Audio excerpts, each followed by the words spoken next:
Bismillahirrahmanirrahim. Yeşilliği Umut Kervanı olarak yoğun geçen 3 aylar ve özellikle Ramazan'daki faaliyetlerimizden sonra devam ediyoruz. Malum Ramazan'ın manevi bereketiyle yoğun bir faaliyet dönemi geçirdik. Muhtaçlarımıza, yetim ailelerimize ulaştık. Bununla birlikte tabii Ramazan sonrasında da bu ailelerimizin ihtiyaçları devam ediyor. Gıda ihtiyaçları, nakdi ihtiyaçlar. İnşallah biz Ramazan sonrasında da faaliyetlerimize kaldığımız yerden devam ediyoruz. Allah'ın izniyle bugün yine onlarca ailemize, yetim ve ihtiyaç sahibi ailelerimize gıda yardımlarını ulaştıracağız. Akabinde kısa bir süre sonra da inşallah kırmızı et yardımlarımız devam edecek. Ailelerimizin ihtiyaçları dediğim gibi sadece Ramazan ayıyla sınırlı değil. Faaliyetlerimiz süreklilik arz ediyor. Bu süre içerisinde yine ailelerimize ulaşmaya devam edeceğiz.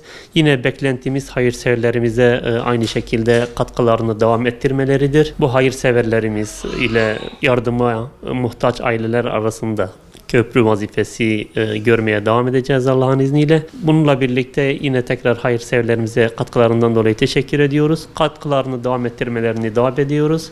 Biz de bu vesileyle inşallah yardımlarımıza kaldığımız yerden devam edeceğiz. Allah hepsinden razı olsun. Hayırlarını kabul etsin inşallah. Teşekkür ediyoruz.